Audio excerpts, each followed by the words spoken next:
avsnittet presenteras i samarbete med Oljemagasinet. Använd vår kod CAREX2511 och få hela 10% rabatt på Oljemagasinets redan låga priser. Mer information i videobeskrivningen. Varmt välkomna till ett nytt avsnitt här på Car Explorers. Det här är ett avsnitt som jag verkligen har sett fram emot att få spela in, för det kommer bli något alldeles speciellt. Och det kan ni bland annat se på bilen som står parkerad här bredvid mig. För det här är inget mindre än en BMW E38 750. Tillverkad år 1995, en klassisk lyxbil.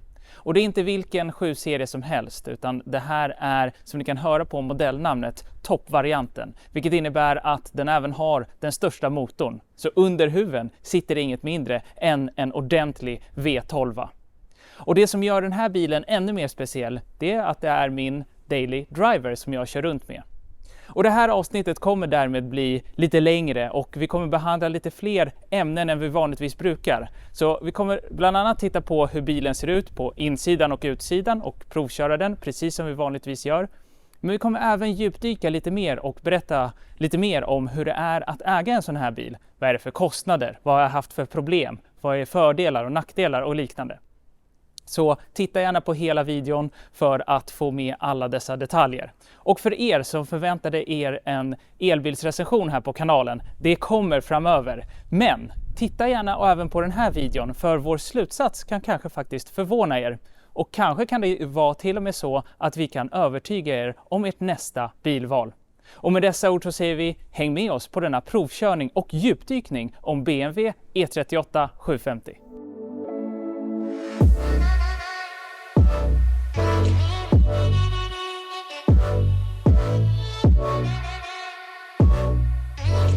Innan vi går vidare med dagens video här med BMW E38 så vill vi som vanligt passa på att säga: är det så att ni gillar våra videos och recensioner av både gamla och nya bilar, så glöm inte att prenumerera på vår kanal. Det betyder verkligen oerhört mycket för oss när ni gör det, och det hjälper oss att utveckla den vidare. Och speciellt för den här videon, glöm inte att titta även på alla annonser, för att vi kommer använda de annonsintäkterna till att rusta upp den här bilen.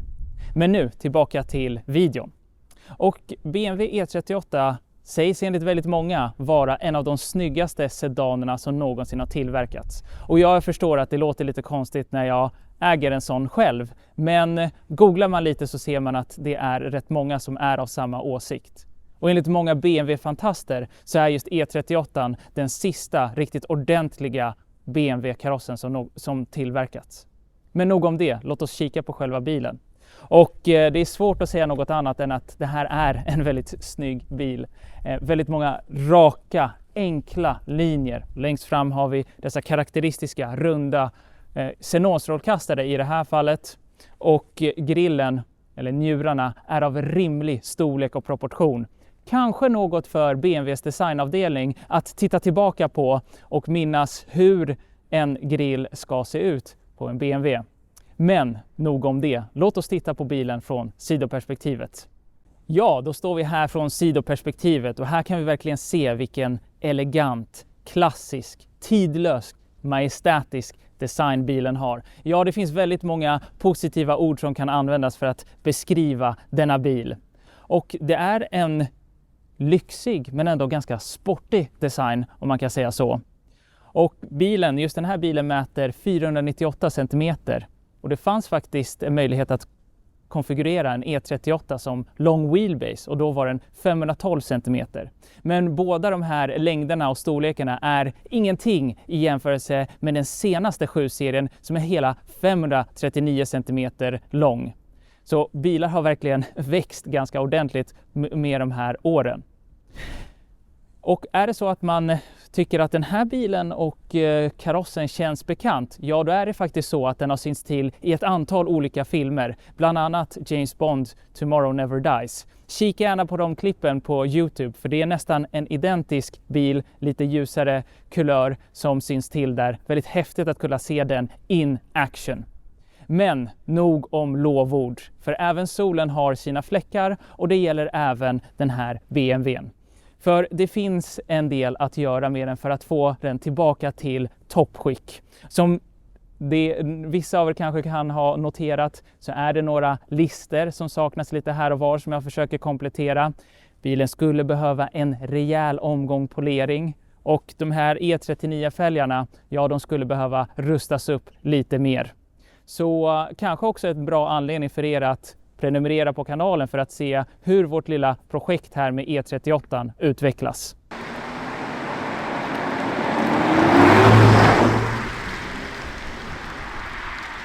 Låt oss då kika lite snabbt under huven också. Ska jag bara öppna den. Och den väger ju nästan ett bra antal ton känns det som. Eller så är det jag som är lite svag. Nåväl, här har vi motorutrymmet och det blir ju inte särskilt luftigt när man ska få plats med en V12. Men nu kanske det passar bra att kanske berätta lite mer om själva motorn också. Det är då en 5,4 liters V12 som producerar 326 hästkrafter, 490 newtonmeter. Och då är det kanske några av er som tycker, men det låter inte särskilt mycket. Och jag kan ju hålla med om det i dagens mått mätt. Då kanske man skulle tycka att man kan få ut mer kraft av ett sånt här monster. Men då får ni ändå tänka att det här är en 30 år gammal bil och motor. Och på den tiden, ja då var, om det är någon sorts jämförelse, 0-100 på 6,6 sekunder ändå en ganska bra tid. Om man jämför med dåtidens Ferrari, så jag tror att en snitt Ferrari gjorde det på strax under 5 sekunder. Så på så sätt rätt bra prestanda. Och den här motorn, den användes faktiskt också i en ännu finare bil, i en Rolls-Royce Silver Seraph. Och det är så att det finns ett ganska känt test med just den här V12. Man kunde faktiskt lägga en 5-krona på den och balansera den när den var igång utan att den ramlade över. För att den går så pass mjukt och lent. Och det kan jag nästan tänka mig. Nu har vi tyvärr inte en 5-krona här att göra det här testet med. Men den går faktiskt otroligt mjukt och lent.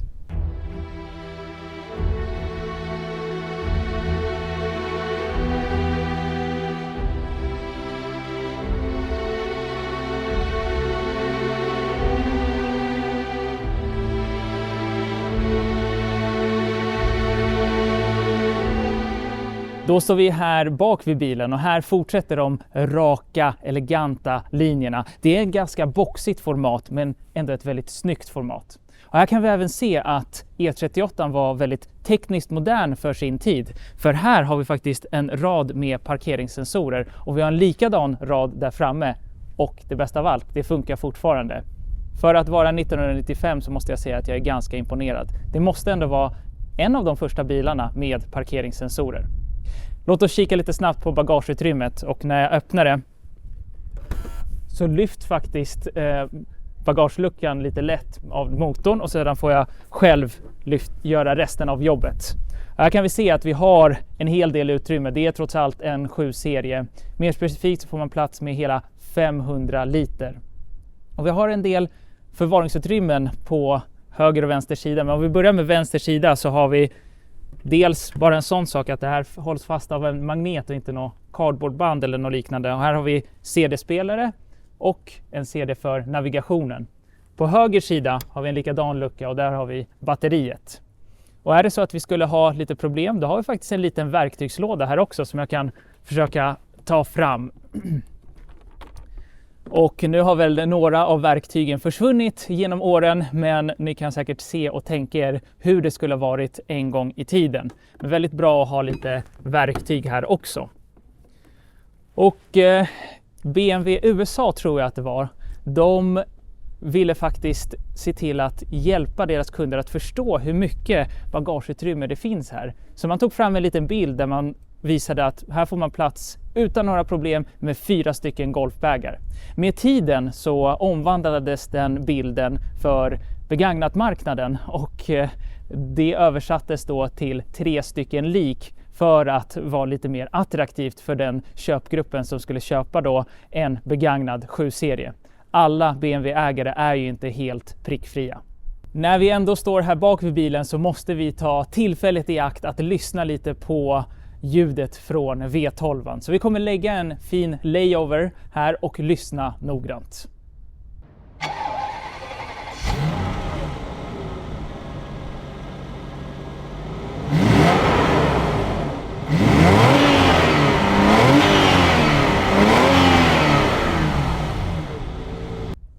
Ja, så låter det när man har ett original avgassystem monterat på bilen. Ganska så tyst. Men det är precis så det ska vara, för det här är en lyxbil och då ska det vara tyst och bekvämt, inte vrålande. Så för er som förväntade er ett ljud likt en Lamborghini, ja tyvärr. I alla fall just nu, för jag har faktiskt planer på att lösa raka rör på den här bilen och då kommer det låta lite mer. Och jag förstår att det kanske är lite kontroversiellt att säga det på en sån här typ av bil. Det kanske inte riktigt är passande att den ska vråla. Men jag är väl kanske lite barnslig och skulle tycka att det vore väldigt fint att släppa loss ljudet från V12. Välkomna in till denna direktörsbil från år 1995. Här finns det väldigt mycket att berätta. Dels hur högteknologisk den här bilen är, vilket vi kommer kika på alldeles strax. Men även vilka material som har använts och hur den är byggd. För bilar byggdes lite annorlunda, kanske lite bättre för 30 år sedan. Och låt oss börja med den delen. Till att börja med så har vi rutor, eller dubbelglasrutor, vilket är väldigt bra då det blir väldigt tyst här inne i kupén när man kör. Och hela dörrpanelen är ett vackert konstverk kan man säga. Och väldigt trevliga material, mycket läder och inget som knakar eller låter vad man än tar här. Och det är ändå på en bil som är ungefär 30 år gammal. Vi har en trevlig träpanel här också. Nu har den spruckit en del här tyvärr på just den här bilen. Men man kan tänka sig hur det såg ut när bilen var helt ny. Längst ner har vi 2 stycken fack för lite förvaring. Och även här längst ner känns det också som att man har inte tummat på varken kvalitet eller material. Vi har även här knappar som visar att vi har en minnesfunktion för sätena. Framför mig har jag en ratt som är större än ratten för ett kryssningsfartyg eller ungefär i storleken av en förortspizza. I jämförelsen får man välja vilken man föredrar själv. Och framför mig så har jag lite längre fram ett klassiskt instrumentkluster från BMW, tidsenligt.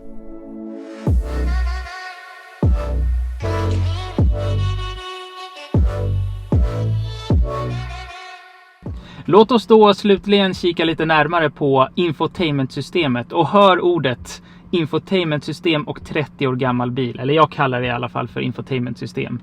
För här har vi en liten skärm i färg med en hel del information. Vi har dels det mest grundläggande, det vill säga vår förbrukning som vi kan gå till. Onboard computer. Och här kan vi se att vår snittförbrukning har varit idag på 13,6 liter. Och vi har kört lite blandat landsvägskörning, stadskörning, motorväg. Motorvägskörning får vi faktiskt ner förbrukningen till ungefär 10 liter. Och båda de siffrorna tycker jag själv är ganska så imponerande med tanke på vad som sitter under huven. Men det finns väldigt mycket mer här i det här infotainmentsystemet om man får kalla det så. Bland annat så kan vi styra högtalarna, hur ljudet ska låta. Ska vi vara i en jazzhall eller en konserthall eller kanske till och med en katedral. Det går att styra. Men det viktigaste, det här är den första bilen med GPS-navigation. Och tyvärr så har CD-skivan kommit bort som behövs till det under åren. Men det är fortfarande faktumet kvarstår att E38 var den första bilen med navigation. Under den här fina skärmen så har vi ett antal intressanta knappar. Men väldigt många sådana. Vi ska fokusera på några specifika. Här står det EDC och det är till för att få dämparna lite mer styva för den sportigare körningen. Man märker verkligen en skillnad när den är på och när den är av. Väldigt bra funktion. PDC är för, som vi såg där på utsidan, för parkeringssensorerna, så för att aktivera det. Och här har vi en knapp som ser ut som en gardin. Och det är faktiskt en gardin. Det är gardin för bakrutan egentligen om man vill inte få så mycket sol in eller bli ännu mer anonym. Vi har en ordentlig växelspak till den 5-växlade lådan. Finns på min att göra-lista att fixa en ny knopp. Och självklart är det här en direktörsbil. Och vad vore en direktörsbil utan ett riktigt askfat? Så det har vi självklart här också. Slutligen några ord om sätena. Sätena är väldigt bekväma, i alla fall för mig som är medellång. Jag får tillräckligt bra stöd här på sidorna, sätet är mjukt och jag får verkligen en väldigt bra sittposition. Jag kan styra nackstödet upp och ner, såklart elektroniskt. Men den funktionen som jag verkligen gillar mest, det är att ryggstödet, det är tvådelat och jag kan justera enbart den övre delen om jag så skulle vilja. Och då får jag verkligen ett perfekt stöd för min rygg. Och jag hoppas nu verkligen att alla biltillverkare, i alla fall om man vill kalla sig för premiumtillverkare, inför det här omedelbart, för det här är verkligen helt fantastiskt. Man får verkligen en helt annan körställning med det här. Det är här i baksätet alla viktiga personer satt. Direktörer, toppolitiker, maffiabossar, och det var även här Tupac satt när han blev skjuten. Lite osäker om han satt i baksätet eller framsätet. Nåväl, det är ett baksäte där många viktiga diskussioner har hållits på väg till möten, och även när man satt här i bilen så kunde man ta ett möte via telefon. För om jag sträcker mig lite fram så kan jag ta tag i telefonen och ringa några väldigt viktiga samtal. Den här telefonen funkar faktiskt fortfarande. Det gäller bara att hitta rätt simkort. Men hur häftigt är inte det här? Jag lägger tillbaka den lite snabbt. Här har vi även möjlighet, om vi vill röka så kan vi faktiskt lägga i askan här. Så att det gick att ha all lyx här i baksätet. Och precis som på utsidan så är den inte helt prickfri här bak heller, utan om jag sträcker mig så når jag nästan upp till taket, och det är för att tyget har börjat tyvärr lossna lite från taket. Så Pavel, när han sätter sig och sträcker sig ordentligt, ja då tar han nog i. Men återigen, det är ett vanligt problem eller utmaning med många äldre bilar. Jag har ett trevligt armstöd här som är väldigt stabilt och bra. Även lite förvaring här under ifall man vill ha några viktiga dokument eller liknande. Det enda som är av lite lägre kvalitet här i baksätet, det måste ändå vara den här. Nu ska vi se om jag kan få fram den, och det är väl det som säger det första. Jag skulle säga att det var lite lägre kvalitet. Den känns lite väl rörlig, så jag vet inte riktigt hur bra det kan vara. Men på det stora hela fortfarande ett baksäte som är väldigt lyxigt och påkostat. Och lite likt vår recension av Range Rovern, det finns olika nivåer av lyx. Så givetvis gick det att konfigurera E38 ännu mer lyxigt med fotstöd, med en kyl här bak, med bord här också. Så det finns olika nivåer av lyx, och det här var en väldigt bra nivå, men det gick att gå ännu längre.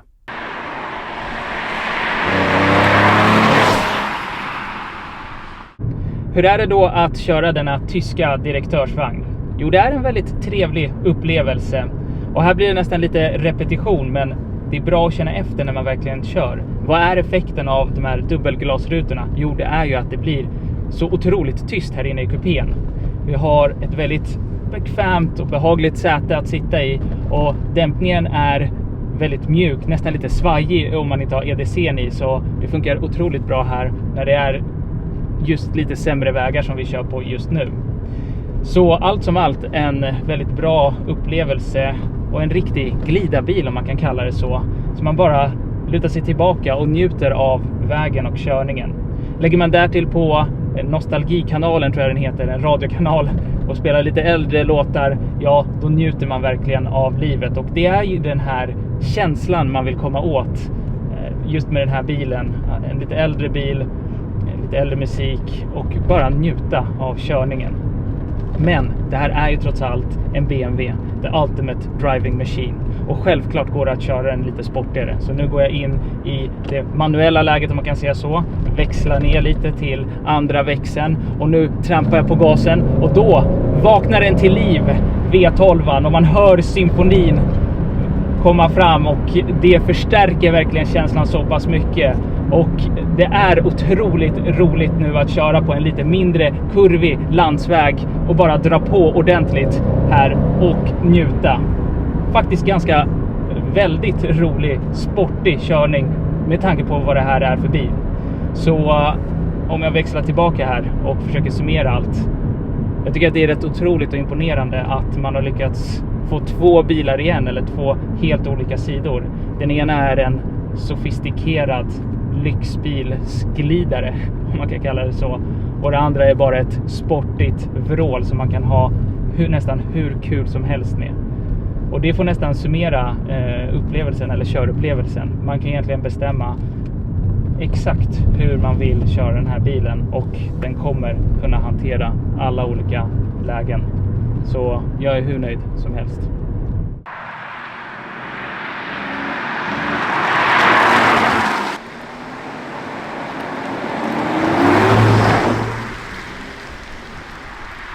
Hur hamnade jag då här med en 30 år gammal BMW som min daily driver? Jo, jag ska försöka hålla det ganska kortfattat. Men jag tror att det är en kombination av 30-årskris och viljan att köra något lite annorlunda, något lite roligare. För innan den här BMWn då körde jag faktiskt en av Sveriges vanligaste bilar. Och jag var väldigt nöjd med den, men jag kände att den var lite för vanlig.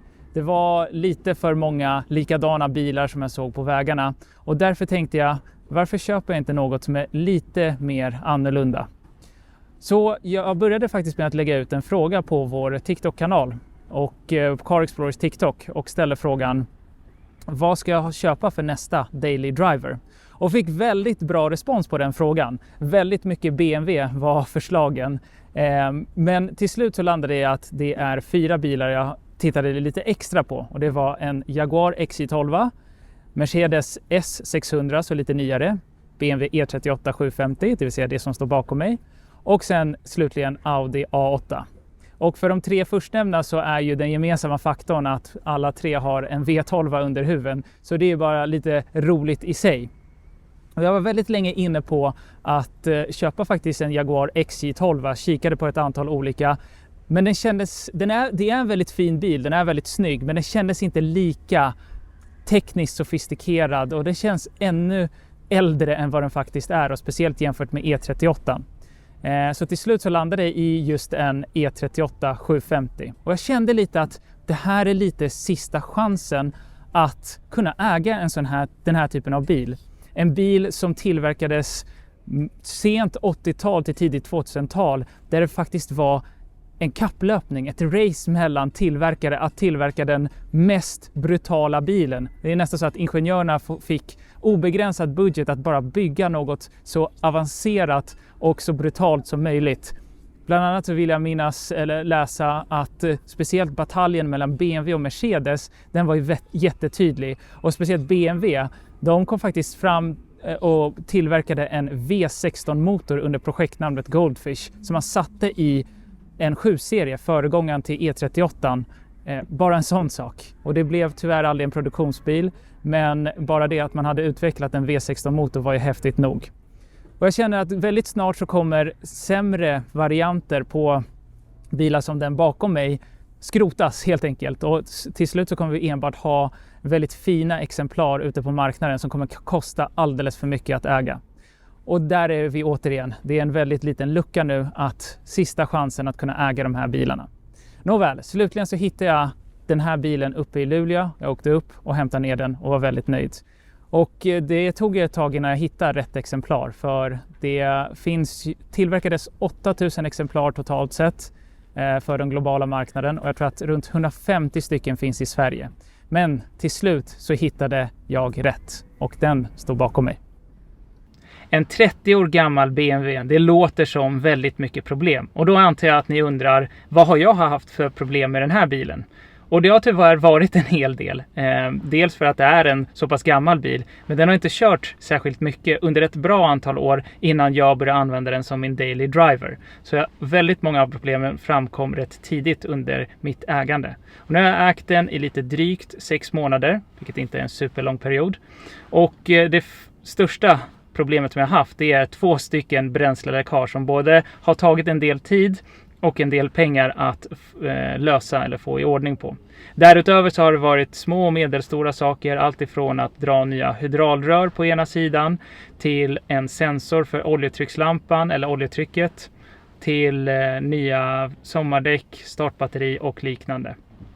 Allt som allt så har det gått på 22 500 kronor, vilket det är väldigt mycket pengar. Det var över det jag räknade med.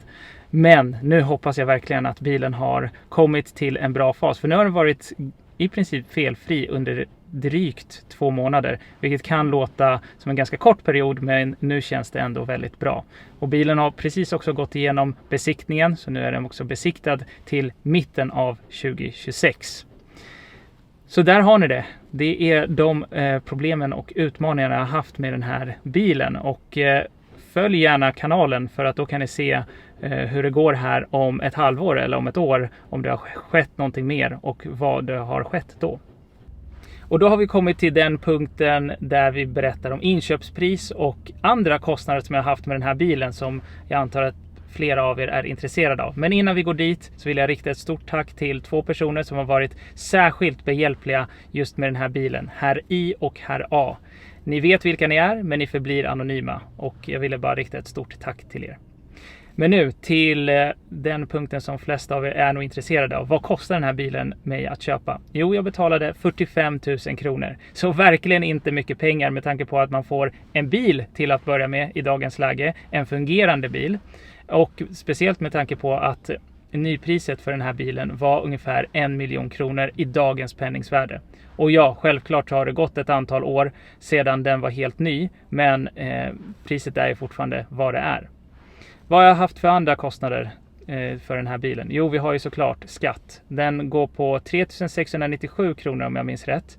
Jag var faktiskt förvånad att den inte var högre. Och försäkring har vi också. 4 900 kronor betalar jag för en halvförsäkring. Det räknar jag också med att den skulle vara lite högre för den här typen av bil.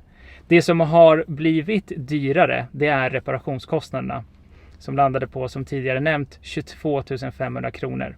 Och här har det ju överstigit den kalkylen som jag hade. Men ja, då får man bara ta det i beaktning så att säga. Och en stor anledning till att reparationskostnaderna blivit så pass höga är ju också det faktum är att jag har tagit bilen till en verkstad och istället för att reparera den själv. Och anledningen är rätt enkelt. Jag har varken den praktiska kunskapen eller platsen att kunna göra det på. Så, men det här visar ju också vad kostnader landar på om man verkligen låter någon annan jobba på den här bilen.